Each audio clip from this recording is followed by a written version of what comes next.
quand il y a eu la réalisation de la grosse chauvet, il a été fait appel à un certain Gilles Tossello, il n'était pas le seul, mais il a beaucoup participé, pour réaliser le facsimilé.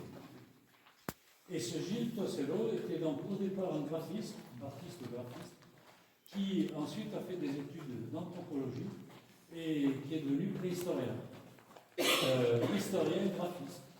Et donc il a réalisé donc ces copies de la grotte de Chauvet, et à la fois pour s'entraîner à dessiner sur des matières telles que la pierre, et sur la sollicitation de EDF qui a sponsorisé un peu l'opération.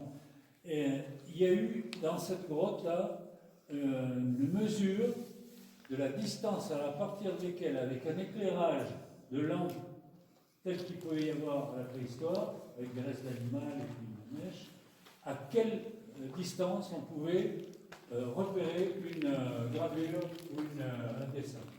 Et donc Gilles Tossello a réalisé 9 dessins du rhinocéros de la grotte Chauvet sur différents supports. Et là, c'est le premier que nous allons voir. Donc là, il a choisi un support vraiment très... bon, il y a place là.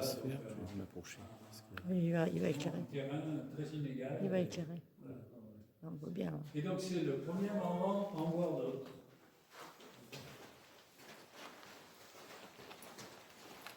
Ici, par exemple, si on avait un tout petit.